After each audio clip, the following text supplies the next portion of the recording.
Hi friends, thanks for joining me at Book a Day for Little Learners. Friends, today we are going to read Jack and Jill and Other Nursery Rhymes. This is one of several books we have that are nursery rhymes that are illustrated, but also when I read them, they have pictures that you can say what that picture is to help me read it. Jack and Jill.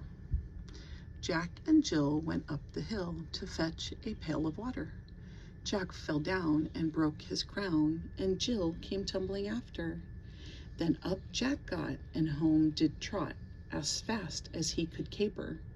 He went to bed and wrapped his head in vinegar and brown paper.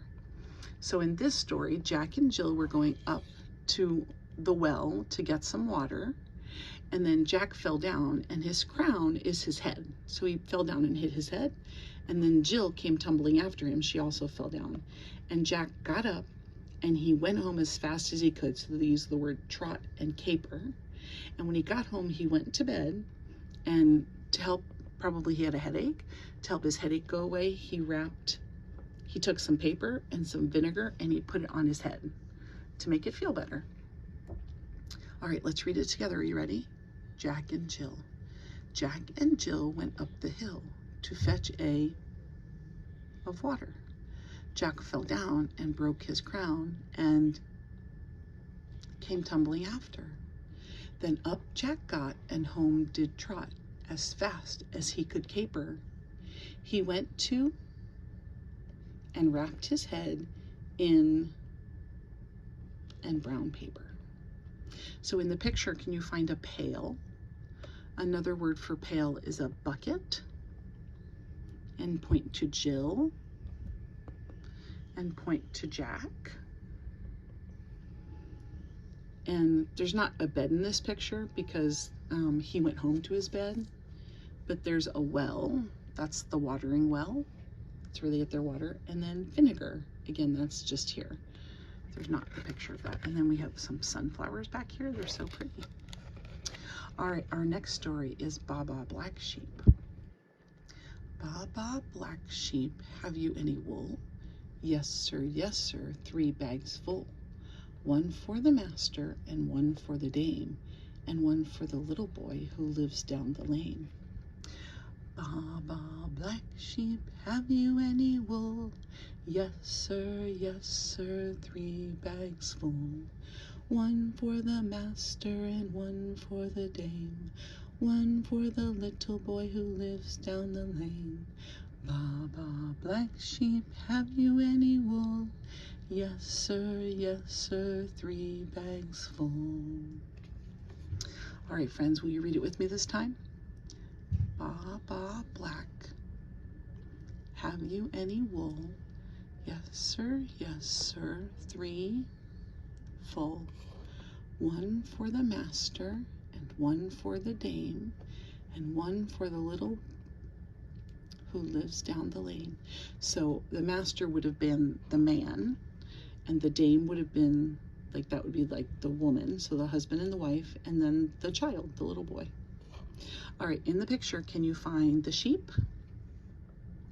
In this picture, it's funny because the sheep is acting like a person. He's sitting on a bench, and he is sitting down like he's a person, like his hands are holding the bag. Can you find the bags? There's 1, 2, 3 bags.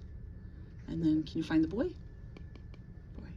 And the boy wants 3 bags. He has 1 for each. 1 for the master, 1 for the dame, and 1 for the little boy. Would you like to sing it again? Baba Black Sheep, have you any wool? Yes, sir, 3 bags full. 1 for the master, and 1 for the dame, 1 for the little boy who lives down the lane. Baba Black Sheep, have you any wool? Yes, sir, 3 bags full. Oh, this is another favorite of mine.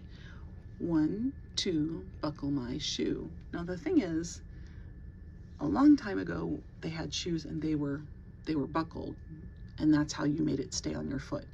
There aren't very many shoes that are buckled now. We usually have slip-on shoes or shoes that use Velcro type fastener or shoelaces, but not very many of them have buckles. Sometimes they do.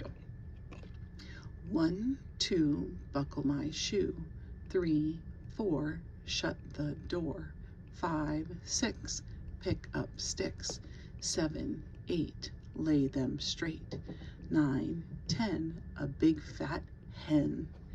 11, 12, dig and delve. 13, 14, maids are courting. 15, 16, maids in the kitchen. 17, 18, maids are waiting. 19, 20, my plate is empty. So he's putting on his shoes, and he shuts the door. He's probably going outside to play, right? He picks up some sticks and then he lays them straight. And then he's with the hen, so he probably lives on a farm. And 11, 12, dig and delve, so he's digging something up. And then maids are courting, maids in the kitchen, maids are waiting. And so then he goes back in and his plate is empty. He's all done. I saw a ship a-sailing. I saw a ship a-sailing on the sea. And oh, but it was laden with pretty things for thee. There were biscuits in the cabin and apples in the hold. The sails were made of silk and the masts were made of gold. That is not typically true. It's not true that the masts are gold and the ship sail is made out of silk. The 24 sailors, that would be 24, that stood between the decks were 24 white mice with chains about their necks. The captain was a duck with a packet on his back, and when the ship began to move, the captain said, "Quack, quack." I saw a ship a-sailing. I saw a ship a-sailing on the sea, and oh, but it was laden with pretty things for thee. There were biscuits in the cabin and apples in the hold. The sails were made of silk and the masts were all of gold. The 24 sailors that stood between the decks were 24 white mice with chains about their necks. The captain was a duck with a packet on his back. And when the ship began to move, the captain said, "Quack, quack." All right, our last story, our last nursery rhyme in this book. Hickety pickety, my black hen.